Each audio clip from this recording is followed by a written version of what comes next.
Welcome Gopal ji to FFSC Skill Experts Talk, Voice of Industry, India Wood 2026. Thank you. Thank you, And Rahul. who better than you to be the voice of industry to talk about the subject of home interiors and furniture. So Gopal ji, मेरा आपसे पहला सवाल है इस industry के बारे में ही. ये एक्चुअली इंडस्ट्री है क्या? आज हमारा अगर यूथ, आज हमारा जो पेरेंट्स हैं या हायर एजुकेशन सिस्टम है, वो अगर इंटीरियर फर्नीचर के बारे में सुनते हैं तो उनको दो ही तरह के जॉब रोल मेरे ख्याल से अमूमन दिखते हैं. ये तो इंटीरियर डिज़ाइन बनाने की बात हो रही है, या फिर फर्नीचर है तो कारपेंटर हो गए. जबकि शायद ऐसा नहीं है, इंडस्ट्री थोड़ी अलग है और पिछले कई सालों से इंडस्ट्री ग्रो हो रही है और ऐसा कहा जा रहा है कि ये सनराइज सेक्टर है. तो ये इंडस्ट्री क्या है और क्या इस बात में सच्चाई कितनी है, और आगे आने वाले समय के लिए क्या इसमें इन्वेस्ट करना एक करियर की तरफ ये एक अच्छा ऑप्शन रहेगा? इसके बारे में थोड़ा सा बताएं. तो देखो, इस बात को आंसर करने के लिए मैं इसको एक्सप्लेन करता हूँ मेरी खुद की पर्सनल स्टोरी से, प्लीज़. कि मैं इस इंडस्ट्री में कैसे आया. और आज मैं अगर लिव स्पेस जैसी बड़ी कंपनी का डिज़ाइन ऑफिसर की तरह आपके सामने बैठा हूँ, जहाँ हमारे यहाँ 2,500 से 3,000 इंटीरियर डिज़ाइनर हमारी टीम में काम करते हैं, और अगर मुझे उन सबको लीड करने का मौका मिला है तो मैं इस स्टेज पर पहुँचा, उसकी जर्नी सुननी सबके लिए ज़रूरी है. क्या इसके लिए मैंने कोई एक स्पेसिफिक क्वालिफिकेशन पास की या कैसे किया? तो मैं बताता हूँ कि मैं बेसिकली मैथमेटिक्स, स्टैटिस्टिक्स और इकोनॉमिक्स का ग्रेजुएट हूँ. ओके.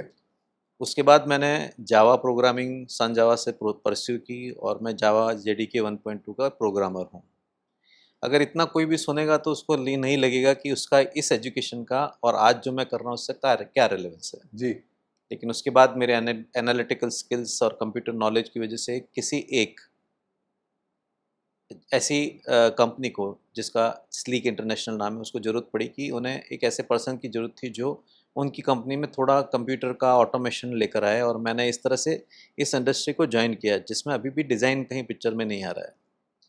तो प्रॉब्लम स्टेटमेंट थी वहाँ पर कि किस तरह से जो एक घर का इंटीरियर का फर्नीचर का पूरा प्राइसिंग के लिए कोटेशन बनाया जाता है, जिसमें कई सारे कंपोनेंट है. किचन है तो किचन के 100 तरह के दरवाजे हैं, कैबिनेट है, हार्डवेयर हैं, हिंजेस हैं, वो से लेकर के वार्डरोब से लेकर के बाकी सब, इन सारे कंपोनेंट के बारे में अलग अलग मटेरियल को लेकर के डिस्कशन तो डिज़ाइन के फॉर्म में कस्टमर के साथ हो जाता है, लेकिन अब उस क्लाइंट को देने के लिए प्राइसिंग बनाना, जो मैं 2004 की बात कर रहा हूँ, पूरे इंडिया में प्रोसेस जो था वो ऐसा था कि एक फाइल में कुछ SKU के नंबर लिखे होते थे और आगे उनका साइज़ लिखा होता था और फिर प्राइस लिखा होता था.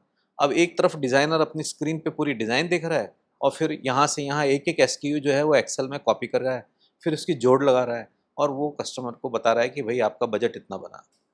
इस डिस्कशन में अगर क्लाइंट को अगर थोड़ी सी भी अपनी डिज़ाइन चेंज करनी है तो इसमें से फिर 5 लाइन आइटम हटेंगे, फिर 5 लाइन. ये इतना फ्रेगमेंटेड सिस्टम जो था उसको ऑटोमेटेड करने की जर्नी से मैंने ये स्टार्ट किया. नो डाउट जो कोटेशन बनाने में 1 दिन लगता था, उसको हमने 20 मिनट उसकी टाइम सीमा को ले आए. और मुझे लगता है कि ये मैंने पहला काम जब इस इंडस्ट्री में किया तब भी डिज़ाइन नहीं आई. तो मैं आपको बता रहा हूँ कि इस इंडस्ट्री में किस तरह के टैलेंट की ज़रूरत है.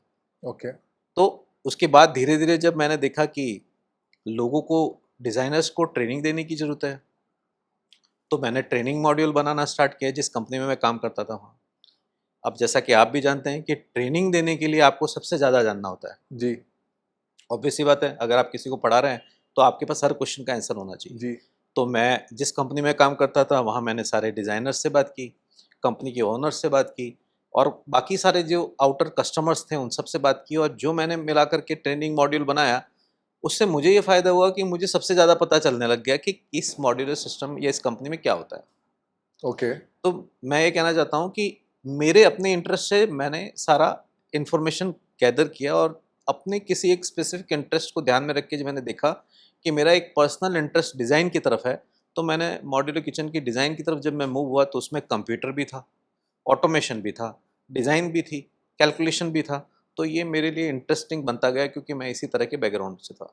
ओके. और देन स्लोली मैंने रियलाइज़ किया कि मैं इसमें इंटरेस्ट भी ले रहा हूँ, मुझे अच्छे से परस्यू भी हो रहा है, और with the help of all multiple visitors to this different manufacturing unit, material and all this things, international exhibition, धीरे धीरे I accumulate the knowledge, and today I am doing what I am doing.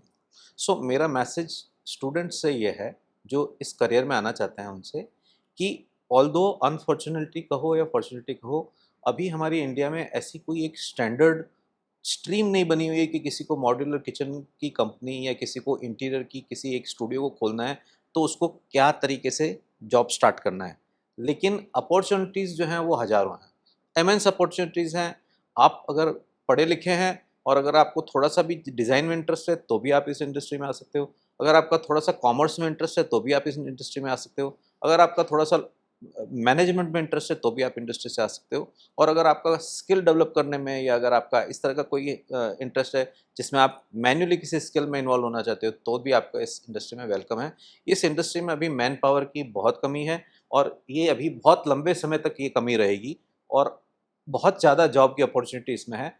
एक बार इसमें कदम रखने की ज़रूरत है और उसके लिए मुझे लगता है कि अब जब थोड़ा समय आगे बढ़ गया है तो लाइक एफएफएससी की तरह बहुत सारी ये जो अब फैसिलिटीज़ जो बच्चों को मिल रही है कि कम से कम उन्हें एक प्राइमरी एजुकेशन मिल रहा है, कुछ एक ऐसा स्लॉट मिल रहा है जिसमें कम से कम वो जा करके ये देख सके कि अगर उसका इंटरेस्ट किस फील्ड में है तो वो अगर उस स्ट्रीम को ज्वाइन कर लेंगे तो उसको एक फंडामेंटल इन्फॉर्मेशन मिल जाएगा। उसके बाद तो वो चूज़ कर सकता है कि अब उसे डिज़ाइनर की तरफ जाना है या किसी और फील्ड की तरफ जाना है। बट इंडस्ट्री में अभी बहुत स्कोप बहुत है। अपॉर्चुनिटी है, बहुत ज़्यादा। सर अगर आपका कंपनी के हिसाब से हम देखें, सेल्फ स्पेस के हिसाब से देखें, थोड़ा इसको जॉब रोल के टर्म्स में अगर ब्रेक डाउन करें, आपने अभी एक मोटा मोटा ऑक्यूपेशन सेट्स बताए कि डिज़ाइन में भी है, मैनेजमेंट में भी है, प्रोडक्शन में भी है, इंस्टॉलेशन में भी है, आफ्टर सेल्स भी है। तो जॉब रोल के टर्म्स में अगर इसको ब्रेक डाउन करें और थोड़ा सा इसमें एक सैलरी रेंज पैकेज, क्योंकि हर बार बच्चा जो भी कोई अगर करियर को अपॉर्चुनिटी को देखना चाहता है तो ये भी देखता है कि मैं कितना कमा सकता हूँ, पेरेंट भी ये बारे में सोचता है। तो आपको क्या लगता है कि इसके अंदर में कितना स्कोप है, अगर हम अलग अलग सेक्टर के द्वारा बोले, एक रेंज अगर आप अंदाजन कुछ बता सकते हो? तो मैं अगर एंट्री लेवल पे बताता हूँ, अगर जी। एंट्री लेवल पे तो पहले तो मैं बताता हूँ कि एक्चुअली मेन जो जॉब है उसमें भी 2-3 स्ट्रीम तो एकदम कॉमनली अवेलेबल है। जैसे कि आप शुरू से आपने कोई एक फंडामेंटल डिज़ाइन का कोई एक कोर्स किया हुआ है, तो आप इंटीरियर डिज़ाइनर का कोर्स किया हुआ है तो आप एंट्री लेवल पे एक ड्राफ्ट्समैन या इंटीरियर डिज़ाइन की पोस्ट पे आप एंटर कर सकते हो। और कोई भी एक ऑर्गेनाइज़्ड कंपनी कम से कम 25 से 30 हज़ार की सैलरी से उसको देती स्टार्ट है। करके ओके। और आपको ना केवल ऑन रोल करेगी, जबकि करंट में आज जो स्थिति इंडिया में है इस फील्ड की कि जितना नॉलेज चाहिए उतना knowledge in general colleges schools से नहीं अवेलेबल हो रहा है, तो आप जॉब भी ज्वाइन करोगे, शुरू के शायद 1 महीने तक आपको ट्रेनिंग भी सिखाया भी मिलेगी, जाएगा। सिखाया भी जाएगा और पैसे भी तो दिए मैंने जो जाएंगे। आईटी में पहले होता था हाँ, आज से वही। 20-25 साल पहले, वैसा ही यस, कुछ यहाँ पर वैसा हो रहा है। कुछ है। तो पहले आपको सिखाया भी जाएगा क्योंकि हर एक कंपनी का अपना एक कैटलॉग अलग होता है, वे ऑफ वर्किंग अलग होता है, उनका कलेक्शन अलग होता है। तो शायद शुरुआत के पहले दिन से आपसे एक्सपेक्टेशन भी नहीं की जाएगी कि आप कुछ स्टार्ट करो। ओके। 1 महीने आपसे सिखाया भी जाएगा, उसके बाद फिर आपसे कुछ डिलीवरी की एक्सपेक्टेशन। सबसे एंट्री पॉइंट पे ये है, अगर आपने ऑलरेडी किसी स्टूडियो के अंडर में डिज़ाइनिंग का काम कर रखा है और अगर आपको कुछ बेसिक सॉफ्टवेयर्स जैसे कि कैड पे या कैम के कुछ सॉफ्टवेयर्स अगर ऑलरेडी आते हैं, तो ये एक तरह से आपका चेरी ऑन द केक है। तो आपको शायद जॉइनिंग सैलरी जो है 40 से 50 हज़ार रुपये भी मिल सकती है। चलो, अगर अगर अगर आपने जैसे मानिए कोई आज हाँ, जैसे अगर कैड कैम सॉफ्टवेयर आ रहे हैं, हाँ, पाइथा हो गया, हाँ, आईमोस हो गया, हाँ जी, नाडी हो गया, इस तरह की जो सॉफ्टवेयर्स हैं, या तो ये सॉफ्टवेयर सब अगर बच्चा सीख लेता है, जिसपे हम लोग अभी प्रोग्राम कर भी रहे थे, बिल्कुल, बिल्कुल ठीक बात। तो उसके अंदर में आप अच्छा पैकेज 30 से उसको 40 के आसपास में एक्सपेक्ट कर डेफ़िनेटली सकते हैं। उसको अगर वो सॉफ्टवेयर उसको आता है और उसका अगर 6 महीने या 1 साल का भी रिलेवेंट एक्सपीरियंस है, तो उसको कोई भी ऑर्गेनाइज़्ड कंपनी इस तरह की सैलरी देगी। देगी। ओके। क्योंकि यही सैलरी ब्रैकेट पर ही उसको मतलब अवेलेबिलिटी है तो जॉब। ये जो हमने रेंज की बात करी और हमने जो एंट्री की बात करी, इज इट लिमिटेड टू, क्योंकि आपके एक्सपीरियंस देख कर ऐसा लगा कि आपने एक ऑर्गेनिकली जैसे जैसे अपॉर्चुनिटी मिली और चलते गए, तो वो एक तरह से इनफॉर्मल वे में आपने उस मुकाम तक पहुंच गए।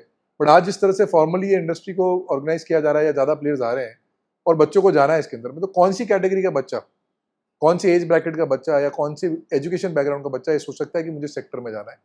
उसके ऊपर थोड़ा सा अगर कुछ आप प्रकाश डालें। मैं कहना चाहता हूँ कि 10+2+3 के बाद कोई भी आ सकता है। 10+2+3 के बाद में कोई भी आ हाँ, सकता है। कॉलेज की एजुकेशन किसी भी स्ट्रीम में +3 इसलिए 12 के बाद +3 इसलिए ज़रूरी है कि थोड़ी-सी ठहराव आ जाता है और आप किसी काम के प्रति सीरियसनेस आ जाती है आप में।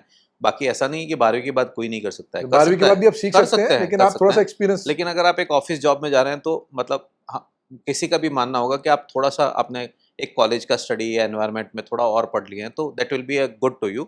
अदरवाइज ऐसा कोई बैरियर नहीं है, कहीं लिखा नहीं है कि आप इतने होने चाहिए entry at the entry. Okay, okay. लेकिन अगर आप वास्तव में एक सीनियर डिज़ाइनर की पोजीशन पे जा रहे हैं या प्रोडक्ट डिज़ाइनर की पोजीशन पे जा रहे हैं, तो आपका कॉलेज का डिप्लोमा भी ज़रूरत होगी आपको, उसके अलावा इंडस्ट्री का कम से कम 5 साल का आपको रिलेवेंट एक्सपीरियंस भी होना एक्सपीरियंस। चाहिए। अगर आपके पास कोई बहुत बड़ी डिग्री नहीं है, तो भी आपको एक जो अगर एक्सपीरियंस गेन किया है वो एक्सपीरियंस काम आ की जाएगा। इस फील्ड में एक्सपीरियंस की बहुत वैल्यू है। बहुत। अगर आपका एक्सपीरियंस है तो आपको कंसीडर किया जाएगा। सो आपने जैसे लिव स्पेस खड़ा किया है, आप लोगों की टीम ने पूरा जो लिव स्पेस बनाया है उसमें एक important element live space academy का भी रहा है, बिल्कुल, जहां आपने ट्रेनिंग पे बहुत इन्वेस्ट किया है। बिल्कुल। ऐसा क्यों किया गया है और उस में एकेडमी में क्या हो रहा है, उससे क्या डिफरेंस आ जा रहा है? थोड़ा इसके ऊपर मैं इस पर्सपेक्टिव से भी बताएं कि आज क्या इंडस्ट्री को क्या करने की जरूरत है। आप आज जैसे आज मैं इसको बहुत ज़्यादा पुरानी कंपनी नहीं कहूँगा, मैं इसको आज भी रिलेटिवली यंग कंपनी कहूँगा, 10 साल हुए हैं और ऐसे कई प्लेयर्स हैं जो 20-20-30 साल से भी हैं और कई ऐसे हैं जो आज अभी जुड़ रहे हैं। Correct. तो उनको अगर एक मैसेज कि ऐसा क्यों स्टेप लिया गया कि आपने ट्रेनिंग पे इतना इन्वेस्ट किया, थोड़ा उस तो बताएं उस बारे में। तो जैसे हम जानते हैं होम इंटीरियर तो हमेशा की नीड रहेगी। जी। जैसे जैसे होम इंटीरियर ऑर्गेनाइज होगा वैसे ऑर्गेनाइज कंपनियों की इसमें एंट्री बढ़ेगी, ऑटोमेशन बढ़ेगा, फैक्ट्रीज बढ़ेंगी और मॉडर्न मटेरियल बढ़ेगा, सॉफ्टवेयर बढ़ेगा और कंपनी जैसी लिव स्पेस जैसी कंपनी जो हैं उस तरह की कंपनियों के स्कोप भी बढ़ते रहेंगे और धीरे धीरे पूरा फर्नीचर मैन्युफैक्चरिंग या होम इंटीरियर इस तरफ मूव होगा। अब अगर ये इस तरफ मूव होगा तो एक अनफॉर्चुनेट जो है बात हमारी अभी इंडिया में वो ये है कि एजुकेशन इंडस्ट्री इस तरफ ध्यान ही नहीं दे पाई है कि ऐसी कोई एजुकेशन अवेलेबल हो जिसमें लोगों को इस तरह इस फील्ड के किसी सर्टिफिकेशन कोर्सेज या प्रोग्राम्स अवेलेबल हो जिसमें से तैयार होकर कोई रेडी टू यूज करके कोई तो रेडी कैंडिडेट इंडस्ट्री बाहर रेडी होके आ सके, वो इंडस्ट्री नहीं हो रेडी रहा है। कोई आ ही नहीं रहा है। ओके। तो अगर कंपनी में शुरू में आप अगर एक स्टूडियो स्टार्ट करते हो जिसमें 2 5 10 लोग हैं 15 लोग हैं तो आप फॉर्चुनेटली अपने सर्कल से शायद इस तरह के लोग टटोल लोगे कहीं मार्केट से कि मिल जाएंगे आपको। लेकिन जब आप एक ऐसी कंपनी के बारे में बात कर रहे हो जिसमें 5,000 से ज़्यादा एम्प्लॉय काम करते हों और 3,000 से ज़्यादा डिज़ाइनर काम करते हों, आपको ये वर्कफोर्स कहाँ से मिलेगी?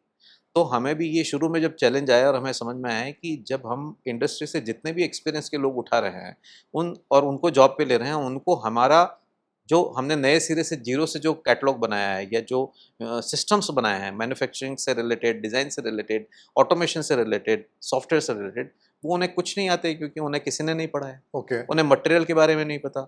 हमें हमें हमारे कॉलेज के पास आउट स्टूडेंट को ग्रेड्स के बारे में नहीं पता, एमडीएफ, एचडीएफ का डिफरेंस नहीं पता, एज बेंडिंग कैसे लगाई जाती है ये नहीं पता, पैनल के 2 पैनल को जोड़ने के लिए इंटरनल हार्डवेयर क्या होता है ये नहीं पता, नए तरह के हिंजेस इन सब के बारे में नहीं पता क्योंकि किसी कॉलेज के करिकुलम में ये चीज़ नहीं करिकुलम में पढ़ाई नहीं जा है। रही है। ओके। मैं उनको दोष नहीं दे रहा, मैं कह रहा हूँ उन्हें जब पता ही नहीं है और आपको उनसे काम करवाना है तो उनका आपका क्या स्किल है जो आपको मिल रहा है? उनका एक स्किल कि वो एक अच्छी डिज़ाइन को समझ सकते हैं, वही लेके वो आते हैं हमारे पास। अब हमारे पास अपना एक कैटलॉग है, मटेरियल है, लाइब्रेरी है, हार्डवेयर है, सॉफ्टवेयर है, कॉम्बिनेशन करने का तरीका है और मॉड्यूल की अपनी कुछ डेफिनेशंस हैं, सिस्टम्स हैं, उन्हें कौन सिखाएगा? तो हमें ये शुरुआत से ही जब से इस इंडस्ट्री में जितने भी इस फील्ड की जितनी भी बड़ी ऑर्गेनाइजेशन हैं, उन सबको ये ज़रूरत महसूस हुई कि उनको अपने सिस्टम सिखाने के लिए अंदर ही कुछ बनाना पड़ा ट्रेनिंग का। और इसलिए हम जब हमारे नंबर जब 1000 तक पहुँच गए तब हमें रियलाइज़ हुआ कि अब हम जो ट्रेनिंग्स कर रहे हैं उनको नॉर्मल ऐसे 1 टू 1 ट्रेनिंग में काम नहीं चलेगा। तो हमें हमारे सिस्टम में एलएमएस डिप्लॉय करने पड़े और लर्निंग मैनेजमेंट सिस्टम के थ्रू फिर हमने मॉड्यूल्स बनाए। हमने एक-एक प्रोडक्ट की क्लासेस बनाई। फिर हमने हमारे जॉइन करने वाले लोगों के जॉइनिंग प्रोग्राम में रखा कि आप जॉइन करोगे तब 10 दिन की, 15 दिन की आपको रेगुलर ट्रेनिंग ओके। रहेगी। उसके बाद फिर आप एक सीनियर डिज़ाइनर को शैडो करोगे, उसके बावजूद भी आपको 2 प्रोग्राम एवरीडे के बेसिस पे और लर्न करना है। फिर आपका सीनियर आफ्टर सर्टेन टाइम ये अप्रूव कर लेगा कि भई इसने ये सारे प्रोग्राम्स कर लिए हैं, तो फिर हम उसको तब जाके कहीं रियल में कस्टमर को की लीड को देते हैं। क्योंकि किसी एक मतलब कस्टमर की ट्रेनिंग लीड की को किसी ऐसे डिज़ाइनर को देना जिसे प्रोडक्ट नहीं मालूम है, वो भी गलत है। हम ऐसा नहीं दे सकते। तो ये सब करते-करते हमने हमारे अंदर ही एसेंशियली एक जो काम एसेंशियली एक एजुकेशन इंस्टीट्यूशंस को करना चाहिए वो काम आपको, क्योंकि अभी मार्केट में अवेलेबिलिटी नहीं है, करना पड़ा। करना पड़ा। और मैं ऐसे ही कुछ देखता हूँ जो ये एक तरह से आईटी में जो हिस्ट्री है कि भाई एक टाइम था जहाँ पर एक बहुत बड़े-बड़े तादाद के अंदर में टीसीएस, इन्फोसिस ये लोग वेरी ग्रेजुएट्स को लेते थे, इंजीनियरिंग ग्रेजुएट्स को, उसके बाद में उसको 3 से 6 महीना बेंच पे सिखाते थे ताकि वो अपना सिस्टम समझ सके, कर सके। और फिर अब धीरे-धीरे ऐसा हो गया कि ये कोर्सेज कॉलेज का ही पार्ट बन गए बन हैं। गए। तो शायद हमें इतनी देर वेट नहीं करना चाहिए और हमारे को ये कोर्सेज को अभी कॉलेज के साथ ले जाना चाहिए। करेक्ट। क्या आप इस बात से सहमत रहेंगे इस बिल्कुल सहमत हूँ और मैं बहुत प्रयास करता हूँ कि अपनी पर्सनल लेवल पे भी और मैं इंडस्ट्री से भी रिक्वेस्ट करता हूँ कि अगर जॉइंटली भी अगर वो इस तरह की कोई प्रयास करें कि ये जो इंस्टीट्यूट्स हैं या कॉलेजेस हैं वो इस तरह के करिकुलम को अपनाएं और इस तरह की प्रोग्राम्स को रेडी करें जिससे कि हमें एक रेडीमेड कैंडिडेट मिले जो आके पहले दिन से प्रोडक्टिव डिलीवरी कर सके। तो इससे बहुत सारा लॉस बच जाता है क्योंकि जब आप किसी कैंडिडेट को 1 महीना 2 महीना ट्रेनिंग देते हो उसके बाद फिर आपको पता चलता है कि उसका कैलिबर कैसा है, तो शायद वो हर बार फिर वो आपके लिए उतना प्रोडक्टिव नहीं रहता है। इसीलिए इस तरह के फील्ड में फिर बहुत सारी आइटरेशन होती है, बहुत सारे और नए कैंडिडेट लाने पड़ते हैं, पुरानों को छोड़ के जाना पड़ता है और ये एक बहुत ही पेनफुल सीक्वेंस है किसी भी ग्रोइंग कंपनी के सो लिए। गोपाल जी, आप नेशनल लेवल पर भी स्किलिंग के साथ में जुड़े हुए हैं, स्किल इंडिया मिशन के साथ जुड़े हुए हैं, काफ़ी समय से जुड़े हुए हैं। आप बोर्ड ऑफ स्टैंडर्ड्स पे भी जी। हैं, आपने डिज़ाइनिंग के ऊपर भी प्रोग्राम्स बनाने में काफ़ी मदद करी है। तो आपको क्या लगता है जो इंडस्ट्री इस तरह से स्किलिंग के ऊपर में कर रही है और क्या-क्या करना चाहिए और ये जो प्रोग्राम्स बने हैं, इनसे क्या वैल्यू ऐड हो सकती है बच्चों को अगर ये प्रोग्राम करते हैं? क्या ये एक स्टेपिंग स्टोन हो सकता है इंडस्ट्री में आने का? क्या इससे कोई रिलेवेंस या वैल्यू ऐड होने वाला है जिसके अंदर कुछ होगा? आपने अभी तक जो देखा उसके ऊपर में? नहीं, तो ये बहुत प्रॉमिसिंग है। ये ऑल्दो ये on the very beginning step हैं, बट ये बहुत ही प्रॉमिसिंग है। सबसे पहली बात तो ये है कि सबसे इम्पोर्टेंट जो बात ये है कि कहीं तो एक अच्छे प्रोग्राम डॉक्यूमेंट हो रहे हैं, पहली बात तो। कहीं उनका उनका एक सर्टेन वे बन रहा है कि किस तरह से हम लोगों को या स्टूडेंट्स को ऑफ़र करेंगे कि और उनको जाके बताएँगे कि इस तरह की अपॉर्च्युनिटीज़ अवेलेबल है। सबसे पहली बात तो किसी ने स्ट्रक्चर्ड वे में आज तक बताया नहीं। किसी कॉलेज को ये नहीं पता है कि इस तरह के प्रोग्राम, इस तरह की अपॉर्च्युनिटी, इस तरह के जॉब रोल्स अवेलेबल है और आप अपने करियर को ऐसे स्टेप बाय स्टेप इन प्रोग्राम्स में ग्रो कर सकते हो। तो एक तो hats off to you guys that आप ऐसा कुछ करके प्रेज़ेंट कर रहे हैं, लोगों को बता रहे हैं। अब मुझे लगता है इसके आगे कुछ बड़े इंस्टीट्यूट्स को आगे आना चाहिए और इस तरह के प्रोग्राम अपने हाथ में लेने चाहिए और उनको इस तरह से लुक्रेटिव बनाना चाहिए कि वो स्टूडेंट को अट्रैक्ट कर सकें। जैसे एक इंटीरियर डिज़ाइन एक ऐसा फ़ील्ड है जिसमें बच्चों को बहुत अच्छे से अट्रैक्ट किया गया है। तो कभी-कभी किसी एजुकेशन को यूथ तक पहुँचाने के लिए थोड़ा ग्लैमराइज़ भी करना पड़े तो करना पड़ता है, थोड़ा प्रमोशन भी करना पड़े तो करना पड़ता है और कुछ आइकॉन्स ऐसे हैं जो इस फ़ील्ड में सक्सेसफुल हो चुके हैं, उन्हें आगे आकर के आह्वान करना चाहिए, लोगों को बोलना चाहिए कि भई ये फ़ील्ड में आपका करियर बन सकता है। तो वो भी एक I am important sure stage है जो इस मुहिम के थ्रू जहाँ हमने एफएफएससी स्किल एक्सपर्ट टॉक रखा है, आपके जैसे आइकन जो हैं, जब ये बात कहेंगे तो उसके ऊपर में काफ़ी बल पड़ेगा और कॉलेजेस के जो मैनेजमेंट है वो भी सुनेंगे, हायर एजुकेशन के लोग भी सुनेंगे तो उसके ऊपर में कुछ काम करेंगे। आई होप सो अगर ऐसा होता है। सर, जब बात आइकन और एक्सपर्ट की आई तो मैं थोड़ा-सा ध्यान आपकी किताबें जो आपने लिखी हैं उसके ऊपर भी जाना चाहता हूँ। क्या आपको इंस्पिरेशन मिली या आपको क्या नीड लगी कि आपको ऐसा लिखना चाहिए कि आपने आज एक किताबों की झड़ी लगा दी है और आप एक काइंड ऑफ पायनियर राइटर हैं इस फील्ड के अंदर में फिलहाल, जिन्होंने अलग-अलग सब्जेक्ट्स के ऊपर में इतना पेन लेके बनाया है। तो ये क्या ज़रूरत की बात थी? ये शौकियाना बात थी? ये किसके लिए आपने इसके ऊपर में काम किया और क्या किताबें लिखी हैं, थोड़ा-सा उसके बारे में भी बताएँ? नहीं, ज़रूरत तो बिल्कुल ज़रूरत और थी। इसको यूज़ कैसे कर सकते हैं? आज के हाँ। हमारे बच्चे जो हैं, जो भी पढ़ रहे हैं, इंटीरियर्स पढ़ रहे हैं या डिज़ाइनिंग पढ़ रहे हैं या जो मॉड्यूलर फर्नीचर पढ़ना चाहते हैं, उसमें यूज़ कैसे कर सकते हैं? थोड़ा उसके ऊपर में एम्फेसिस करते हुए थोड़ा-सा बताएँ। नहीं, ज़रूरत तो पहले पहले ही दिन से ज़रूरत तो महसूस हो गई थी। जब मैंने आपको बताया कि जब पहले ही दिन मैंने इस फ़ील्ड को जॉइन किया और मुझे पता चला कि इसमें कोई भी स्ट्रक्चर्ड नॉलेज ही नहीं है। हर एक कंपनी के मालिक के पास नॉलेज है, वो भी उसकी बरसों की मेहनत से उसने इकट्ठा किया है। तो वो अपने जो स्टाफ को जितना नॉलेज शेयर कर पा रहा है, उतना नॉलेज वहाँ अवेलेबल है। जी। इसलिए लेकिन स्टैंडर्ड नॉलेज कहीं भी अवेलेबल नहीं क्योंकि किसी ने डॉक्यूमेंट नहीं किया हुआ है। और डॉक्यूमेंट करने के लिए अगर कुछ बुक्स रेफ़र भी करते हैं, तो वो शायद सब यूरोपियन स्टैंडर्ड्स की बुक्स हैं, जो शायद हम यहाँ पर अप्लाई भी नहीं कर सकते। तो इंडिया की हैबिट्स, इंडिया के कल्चर और इंडिया के यूज़र्स के पर्सोना के हिसाब से जिस तरह के मॉड्यूलर फर्नीचर और फर्नीचर हम यहाँ बना रहे हैं, उसको बनाने के लिए स्ट्रक्चर नॉलेज कहीं अवेलेबल नहीं था।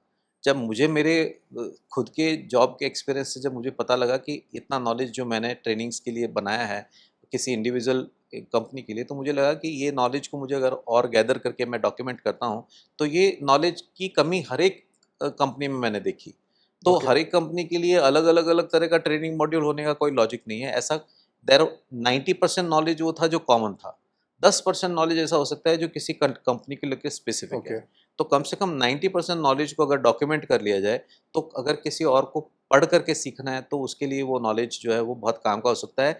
ये सोच करके और उसमें भी जो मॉड्यूलर किचन को लेकर एक सबसे ग्रोइंग जो सेक्टर है, जी। उसको लेकर के जब मैंने देखा कि इंडिया में किसी के पास भी कोई एक ऐसी पढ़ने की किताब नहीं है जिसे पलटा जाए और पेज बाई पेज पढ़ कर सीख लिया जाए कि मॉड्यूलर किचन किस तरह से होता है, क्या होता है। अगर ऐसा एर्गोनॉमिक्स के बारे में नॉलेज नहीं है, किसी मटेरियल के बारे में नॉलेज नहीं है, तो फिर मैंने वन बाय वन करके अपनी सारी प्रीवियस एक्सपीरियंस को डॉक्यूमेंट करना स्टार्ट किया।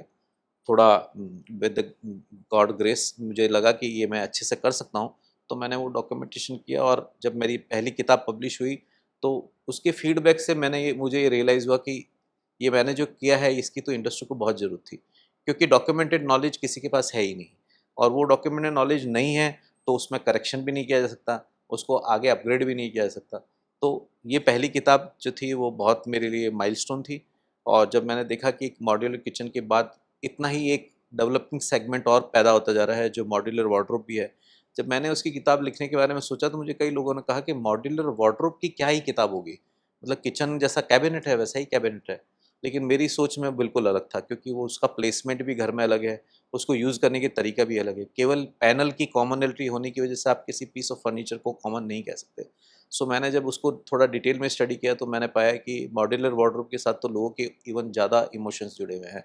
ज़्यादा पर्सनल मेमोरीज से लेकर के स्टोरेज की अलग ढंग की उनकी स्टाइल, पर्सोना से लेकर बहुत कुछ डिफरेंट है। So then I wrote the second book which is on modular wardrobe. And वो लिखते लिखते लिखते फिर मैंने ये रियलाइज़ किया कि जब किताबें लोगों को दे देते हैं तो उन्हें सब्जेक्ट के बारे में नॉलेज तो हो जाता है। सब्जेक्ट के बारे में नॉलेज हो जाना और इंडस्ट्री में एक सक्सेसफुल डिज़ाइनर होने में बहुत डिफरेंस है। ओके। आप डिज़ाइन बना लोगे, लेकिन अगर आपने अपनी डिज़ाइन को बेचना नहीं आया आपको, तो आपकी डिज़ाइन काम की नहीं है। तो नॉर्मली क्या होता है कि बहुत सारी इस इंडस्ट्री में बहुत सारे समय तक ऐसा किया गया था कि डिज़ाइन बनाने वाला अलग होता था और डिज़ाइन बेचने वाला अलग होता था। हाँ, ऐसा प्रैक्टिस हमने यहाँ करके देखा है हाँ, और वो मिज़रेबली फेल हुआ है कई बार। तो लास्ट में यही हुआ कि जो डिज़ाइन बनाता है वही अगर अपनी डिज़ाइन बेचेगा तो ही वो कस्टमर को ज़्यादा समझा पाएगा। ओके, तो उसकी वजह से एक डिज़ाइनर को सेल्स कैसे करनी है, वो प्रैक्टिस के लिए को सिखाने के लिए भी मैंने एक किताब लिखी जो डिज़ाइनर की ब्लूप्रिंट के नाम से अवेलेबल है। तो that that gives a step by step that how to understand the persona, किस क्लाइंट से आप बात कर रहे हो, उसकी नीड क्या है, वो किस तरह के बैकग्राउंड से आता है, क्या बजट हो सकता है उसका, बिना पूछे उसका बजट जानना, उसकी नीड को समझना, उसकी फैमिली की साइज़ को आपने एक समझना। तरह से ब्लूप्रिंट जो नाम हाँ, भी दिया है या आपने, वो ब्लूप्रिंट ब्लूप्रिंट ही वही बना है, के दे या दिया है, कि प्लेबुक आप, दे दी है आपने एक यस, तरह से। उसमें मैंने सब तरह के इवन टेम्पलेट्स, फॉर्मेट सब बना के दिए हैं उनको कि आप अगर उन्हें यूज़ करेंगे तो आपको सारा स्टेप बाय स्टेप प्रोसेस समझ में आ जाएगा।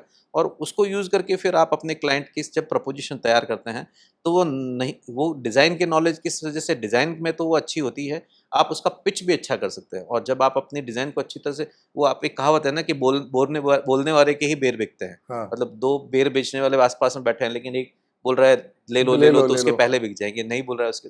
तो इसमें भी डिज़ाइन भी अच्छी होने से काफ़ी नहीं होता है, आप अपने क्लाइंट को अंडरस्टैंड सेल भी करके कर अगर पाएँ। बनाते हैं और फिर एक्सप्लेन करते हैं तो you can be a better salesman. Uh, so that's the Gopal ji, मैं पर्पज़ ऑफ चाहूँगा कि राइटिंग द बुक। ये कन्वर्सेशन हमारा चलता रहे, ये पॉडकास्ट की जगह मेरे ख्याल से मूवी तक भी बन सकता है। नहीं, नहीं।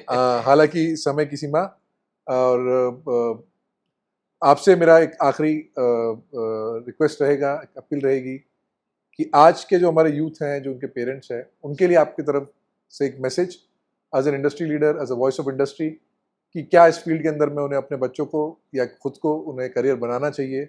आपके लिए जो आपका जो मैसेज रहे उस उनके लिए। तो मेरा यूथ को और उनके पेरेंट्स को कहना है कि ये इतनी बड़ी इंडस्ट्री जो बन चुकी है ऑलरेडी, उस इंडस्ट्री में एक, मतलब बड़े बिरले ही लोग होंगे जो कि किसी फॉर्मल एजुकेशन को, जो कि इस इंडस्ट्री की एजुकेशन को लेके आए होंगे।